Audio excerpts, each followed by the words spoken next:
Hello दोस्तों, आप सभी को मेरा प्यार भरा प्रणाम। मैं सुनीता रावत, सोना रावत, देहरादून, देवभूमि, उत्तराखंड से। दोस्तों, आशा करती हूँ आप सभी कुशल मंगल से होंगे और मैं भी अपने परिवार के साथ कुशल मंगल से हूँ। दोस्तों, मेरे मन में एक सवाल चल रहा है और मैं चाहती हूँ कि मैं आप सबसे ये बात शेयर करूँ, क्योंकि कई दिन से, वैसे तो 2-3 साल पहले से ही, लेकिन आज कल फिर सुर्खियों में है ये खबर, तो इसलिए फिर ये सवाल मेरे दिमाग में उठ रहा है कि दोस्तों, मैं पूछना चाहती हूँ आप सबसे भी, अपने आप से भी, कि पार्टी कोई भी हो, चाहे वो बीजेपी है, कांग्रेस है, कोई भी है, भ्रष्टाचार तो हर जगह है, भ्रष्ट हर जगह है, एक्स वाई जेड हर तरह से। अगर सबकी कुंडली खंगाली जाए तो बहुत कुछ बाहर निकलेगा। इसलिए बंद मुट्ठी लाख की, खुल गई तो खाक की। और सवाल मेरा ये है कि बेटी अंकिता हत्याकांड, ये आप सब भी और मैं भी जानती हूँ कि जब उस बेटी के साथ में क्या हुआ, क्या नहीं हुआ।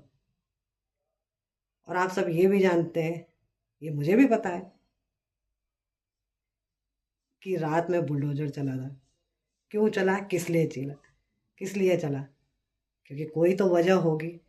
नहीं, रातों रात आधी रात में कौन बुलडोजर चलाता है? ये तो कोई बिल्कुल निर्बुद्धि भी होगा तो उसको भी शक होगा ही, पता होगा ही। दूसरी बात कि वीआईपी कौन था। अरे ये हर कोई जानता था कि किस पार्टी से है वीआईपी, बस सिर्फ नाम पता नहीं था कि कौन है। सबके मन में सस्पेंस था कि आखिर कौन है।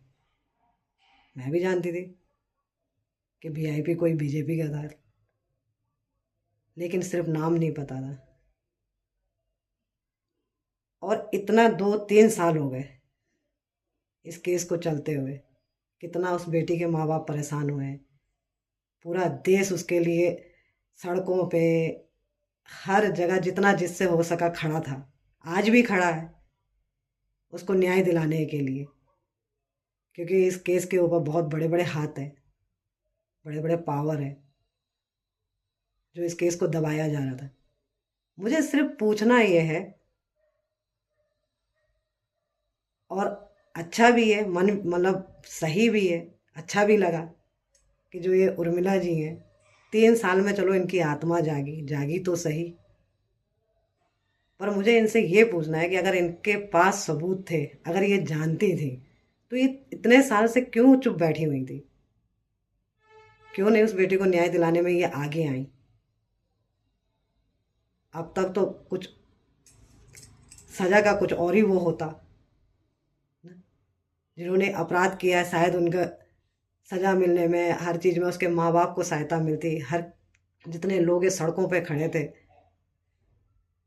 उनके साथ खड़े होते। जब ये सब कांड हो रहा था, जब वो बुलडोजर चल रहा था, जब वो वीआईपी का नाम सामने नहीं आ रहा था, तो इतनी जितनी जनता ये उत्तराखंड की सड़कों पे उतरी हुई थी बेटी अंकिता को न्याय दिलाने के लिए, तो तब वो क्यों नहीं उनके साथ खड़ी हुई?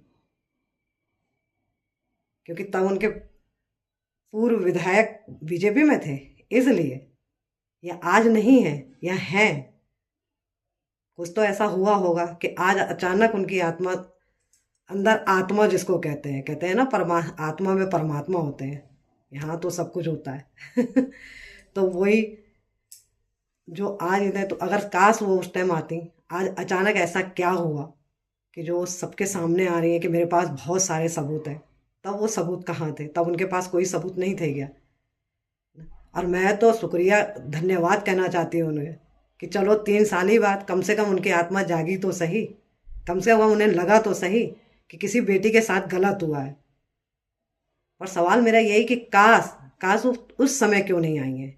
ऐसा क्या हुआ है कि जो आज सामने आई हैं, जो आज वो इतना फाड़ फाड़ के, चिल्ला चिल्ला के बोल रही हैं गले को कि मेरे पास बहुत सारे सबूत हैं, उसने ऐसे किया, उसने वो किया, उसने वो किया। बात कौन किसके साथ कहाँ सोया, कौन किसके साथ कहाँ रहा, बात ये नहीं है। बात यह है कि उस बेटी के साथ गलत हुआ, उसके लिए वो सामने आती, तब आती। तो आज अचानक आने का मकसद क्या है उनका? क्या वो राजनीति में आना चाहती हैं? क्या वो समाज सेविका बनना चाहे? क्या चीज़ है ऐसा कि जो आज वो इतने 3 साल में अब आ रही हैं सामने कि ऐसा हुआ वैसा हुआ, ये वो है, मेरे पास ये है वो है।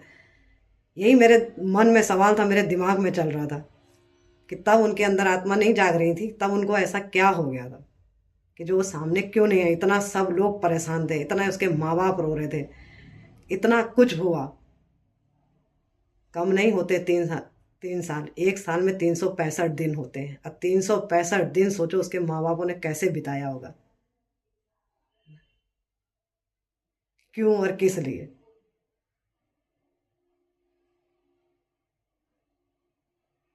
आज अचानक फिर इनकी वजह से फिर, चलो अच्छा ही है कि एक बार बेटी अंकिता हत्याकांड सुर्खियों में फिर आ गया है, फिर तो उजागर हुए हैं नाम। अगर काश ये सिर्फ उस टाइम अगर वो कर दे, वही होता है ना कि हम लोग जो वो गलतियां करते हैं ना, उसका भुगताना हम लोगों को आगे चल के करना पड़ता है।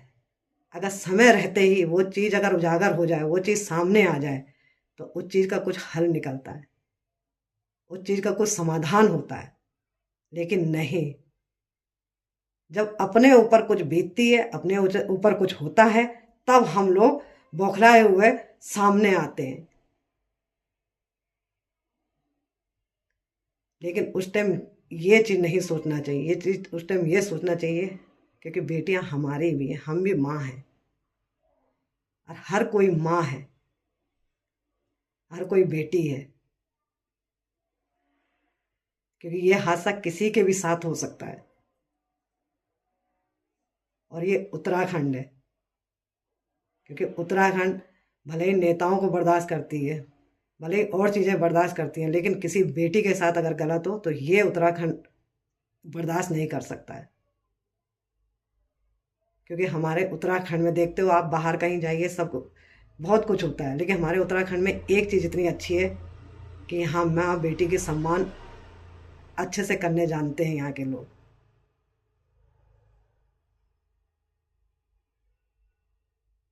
इसलिए उर्मिला जी से मैं यही कहूँगी कि अभी भी अगर आपके अंदर आपके और भी सबूत है तो उनको बाहर निकालिए, और एक साथ ही निकालिए।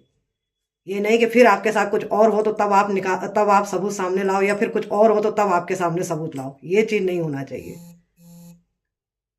और कोई ना कोई कारण तो है कि अचानक आप 3 साल बाद आप ऐसे सामने आ गई हैं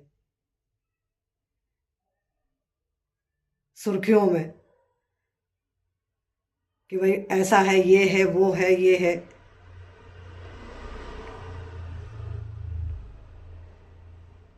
क्योंकि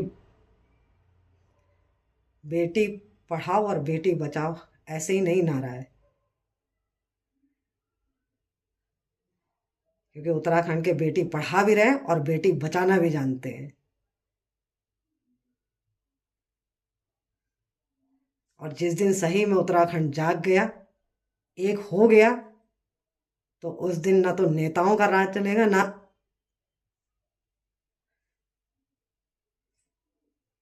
किसी गंदगी का राज चलेगा। इतना ही मुझे कहना था और मैं कह चुकी हूँ। जय हिंद, जय उत्तराखंड, जय भारत।